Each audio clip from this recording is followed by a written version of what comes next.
Eu vou ler um texto interessante aqui, que eu vi de um vídeo no Instagram.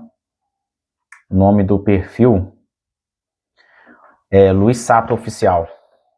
Tem uns vídeos interessantes lá e eu achei legal esse daqui.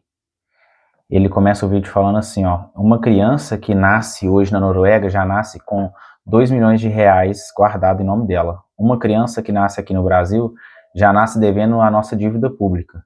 Dividido por habitante, passa de mais ou menos 40 mil reais por pessoa.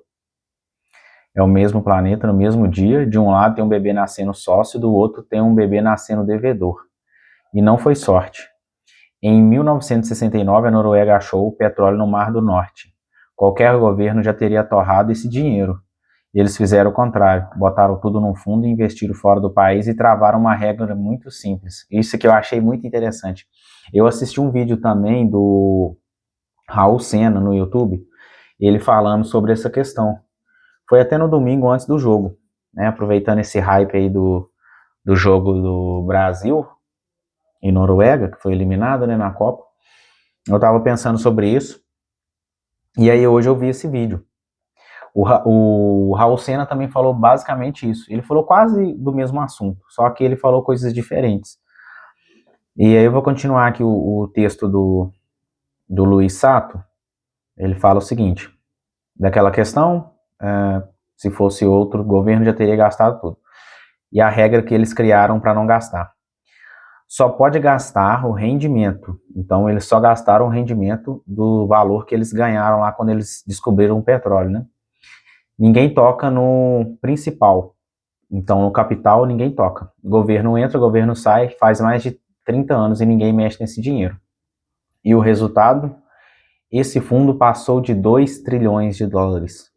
É o maior investidor do mundo. Eles são donos, em média, de 1,5 de todas as empresas listadas no planeta. Inclusive aqui no Brasil, eu vi esse Fundo Soberano da Noruega. Se você pesquisar no Google aí, pesquisa lá a lâmina que aparece. Eles investem aqui no Bradesco, Itera Pharma, várias empresas do Brasil. E eles têm, em média, 1,5 de todas as empresas listadas do planeta. O Brasil também achou petróleo. Aí o Luiz Sato fez essa comparação. O pré-sal, uma das descobertas do século. E aí você olha para o seu contra-cheque, para o preço do mercado, para o hospital da sociedade e me responde: para onde foi o dinheiro?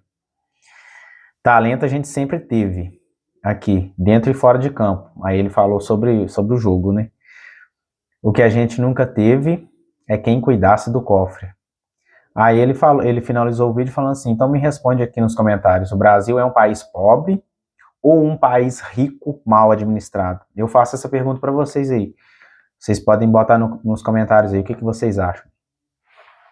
Um país mal administrado com a pessoa errada com a chave do cofre. Já está respondido, né? Porque eu acho que é mal administrado, que é um país rico.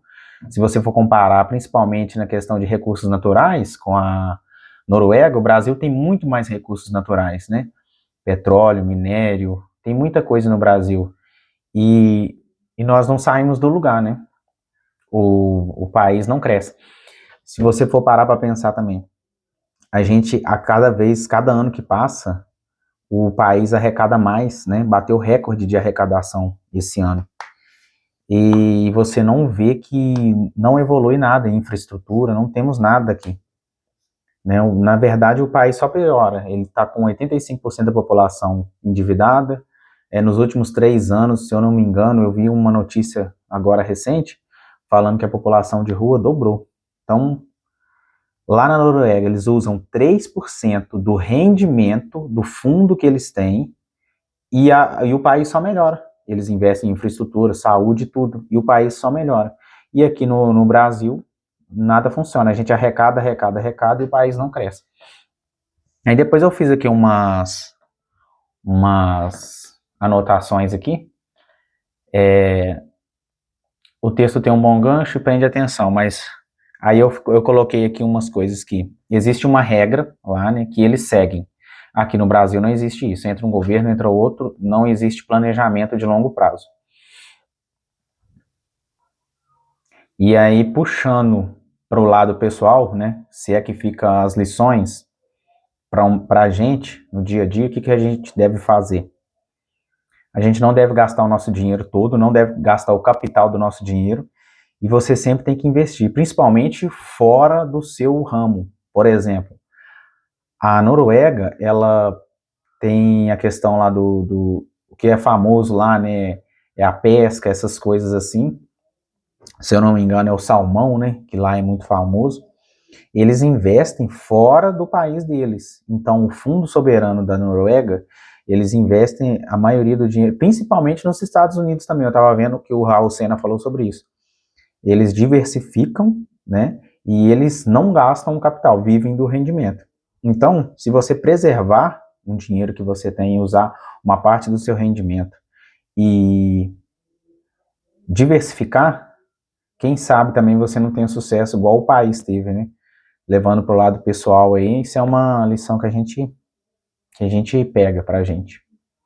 Outra coisa também, outra lição, é ter paciência, né? Porque já tem 30 anos que eles estão fazendo isso e de maneira contínua, né? Não adianta você querer crescer de um ano para o outro e imaginar que em 10 anos você já vai estar bem. Então, eles têm 30 anos, muito dinheiro investido e sempre seguiram a mesma regra. Então, a gente não deve ficar mudando de ideia, né? Uma outra lição também que eu tiro para mim pessoalmente. Eu vou terminar o vídeo aqui com uma seguinte frase do Warren Buffett.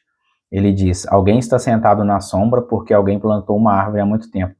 Então a gente pode tirar essa lição, né? Porque ao longo de 20 ou 30 anos a Noruega cresceu mais do que o Brasil nesse sentido, né? Não tem dívidas, pensa em décadas, não pensa de um mês para o outro e aumenta a capacidade de gerar renda. Por quê? Eles investem diariamente na infraestrutura deles, então eles crescem justamente por isso. Eles continuam investindo e crescem cada vez mais. Não gastam capital, usam parte do rendimento e cada vez mais eles têm mais eficiência no país deles. Então essa é uma lição que eu tirei da Copa, né, do Brasil. A diferença aí que não é sobre futebol, é sobre o nosso dia a dia mesmo e tudo menos futebol, né? O Brasil perdeu em tudo. Do lado do esporte e também do nosso cotidiano, né? Não foi somente o futebol que saiu perdedor. Mas é isso, até o próximo vídeo.